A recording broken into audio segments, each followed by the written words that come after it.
Artificial intelligence എന്നുള്ളത് മലയാളികളെ സംബന്ധിച്ചിടത്തോളം ലോകത്തെമ്പാടും ആളുകൾ വളരെ വേഗം ചിന്തിച്ചുകൊണ്ടിരിക്കുമ്പോൾ അതിന് പിന്നാലെ ഓടാൻ നമ്മളും തയ്യാറെടുക്കുന്നു എന്നതിൻ്റെ സൂചനയാണ്.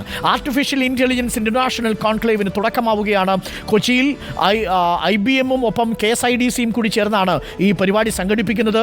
മാറുന്ന ലോകത്തിന് അതിവേഗം അതിൻ്റെ പിന്നാലെയല്ല, അതിനോടൊപ്പം ഓടാൻ വേണ്ടി കുതിക്കുകയാണ് മലയാളി സമൂഹം. നമുക്കൊപ്പം വ്യവസായ വകുപ്പ് മന്ത്രി ശ്രീ P. രാജീവ് കൂടി തത്സമയം ചേരുന്നുണ്ട്. Minister, very good morning. Very good morning minister, ഇന്ന് ഇരട്ടി സന്തോഷത്തിലാണ്. ഒന്ന്, ബ്രഹ്മാണ്ഡ കപ്പൽ നമ്മളുടെ മദർഷിപ്പ് സാൻ ഫെർണാണ്ടോ വിഴിഞ്ഞത്ത് ബർത്തിലേക്ക് അടുത്തു കഴിഞ്ഞിരിക്കുന്നു. മറ്റൊന്ന്, ആകാശത്തിലേക്ക് പറക്കാൻ പോവുകയാണ് AI-യുടെ സാങ്കേതിക വിദ്യ സഹായത്തോടുകൂടി. അതൊരു പുതിയ അനുഭവമായിരിക്കും മലയാളികളെ സംബന്ധിച്ച്.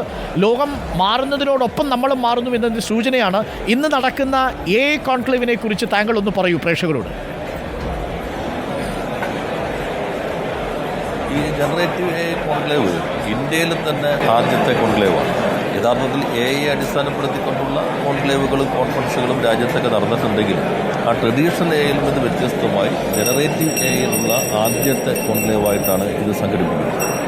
ഇതിനകത്ത് വിദ്യാർത്ഥികൾ, റിസർച്ചേഴ്സ്, ടെക്നോക്രാറ്റ്സ്, അതോടൊപ്പം തന്നെ എംപ്ലോയീസ്, ഇന്നോവേറ്റേഴ്സ്, ഇൻവെസ്റ്റേഴ്സ്, ഇങ്ങനെ ഗവൺമെൻറ് ഒഫീഷ്യൽസ് എല്ലാവരും കൂടി ചേരുന്ന ഒരു അവസരമായിട്ടാണ് ഇത് കാണുന്നത്.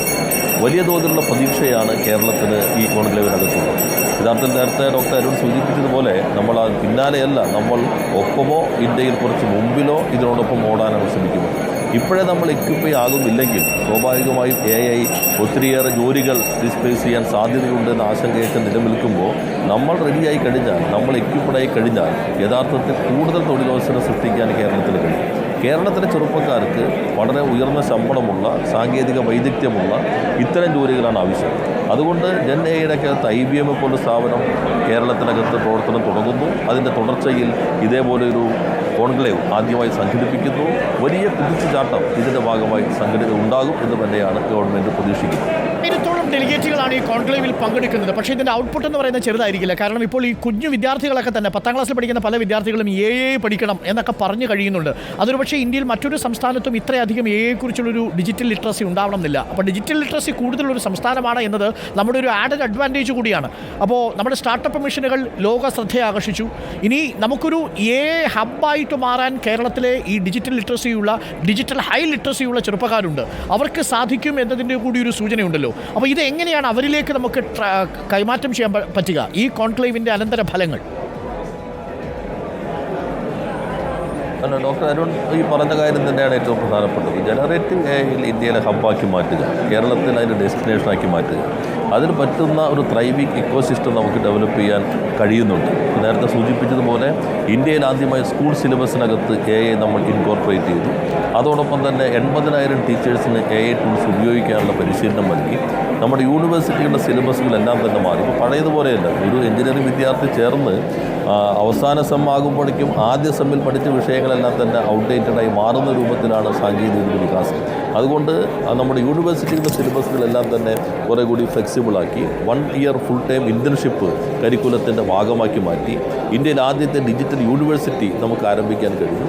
അതിൻ്റെ ഭാഗമായിക്കൊണ്ട് നല്ല രീതിയിലുള്ള സ്കിൽഡ് ഹ്യൂമൻ റിസോഴ്സ് അവൈലബിളായി. അതോടൊപ്പം തന്നെ ഡിജിറ്റൽ സയൻസ് പാർക്ക് വരികയാണ്.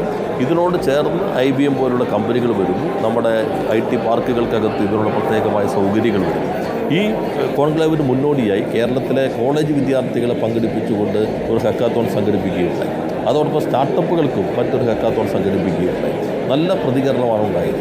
അതിനോടൊപ്പം തന്നെ 3 IT പാർക്കുകൾക്കകത്തും ടെക് ടോക്ക് ഇതിൻ്റെ ഭാഗമായി തന്നെ സംഘടിപ്പിച്ചു.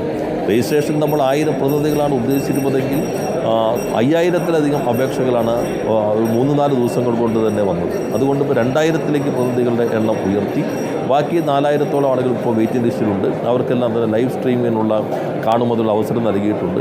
അതോടൊപ്പം എല്ലാ കോളേജിലും യൂണിവേഴ്സിറ്റികളിലും കുട്ടികൾക്ക് ഇത് ലൈവായി കാണുന്നതിന് അവർക്കും ലൈവ് സ്ട്രീം നൽകി കഴിഞ്ഞിട്ടുണ്ട്. വലിയൊരു ഉത്സവ അന്തരീക്ഷത്തിൽ ഒരു കുതിപ്പിനുള്ള ഊർജ്ജം ഈ കോൺക്ലേവ് നൽകുമെന്ന് തന്നെയാണ് പ്രതീക്ഷിക്കുന്നത്. ഞങ്ങളുടെയും അഭിവാദ്യങ്ങളും ആശംസകളും P. രാജീവ് ഇപ്പോൾ നിൽക്കുന്ന ഞങ്ങളുടെ സ്ക്രീൻ ഒന്ന് നോക്കിയാൽ, ഞങ്ങളുടെ സ്ക്രീനിൻ്റെ ഒരു വശത്ത് നമ്മുടെ ഈ മദർഷിപ്പ് വിഴിഞ്ഞെത്തിയിരിക്കുന്ന ദൃശ്യങ്ങളാണ്. മറുഭാഗത്ത് AI കോൺഫറൻസിൻ്റെ ദൃശ്യങ്ങളാണ്. നടുക്ക് മിനിസ്റ്ററും ഉണ്ട്. ആ ദൃശ്യങ്ങളാണ് ഇപ്പോൾ പ്രേക്ഷകർ കാണുന്നത്. അപ്പോൾ ഇന്നത്തെ ദിവസം ആ അർത്ഥത്തിൽ വളരെ പ്രധാനപ്പെട്ട ഒന്നാണ്. നമ്മുടെ നമ്മുടെ മീഡിയയും വളരെ കൺസ്ട്രക്റ്റീവായി തന്നെ ഒരു അപ്രോച്ചിലേക്ക് വരുന്നു കേരളത്തിൽ എന്നുള്ളത് ഏറെ പ്രതീക്ഷ നൽകുന്നതാണ്. നമ്മുടെ പോസിറ്റീവ് സൈഡ് ലോകത്തിന് മുൻപിൽ ഷോക്കേസ് ചെയ്യാനുള്ള നമ്മുടെ സ്ട്രെങ്ത് എന്താണ് എന്ന് ഷോക്കേസ് ചെയ്യാനുള്ള സന്ദർഭം കൂടിയാണ് ഈ കോൺക്ലേവ്.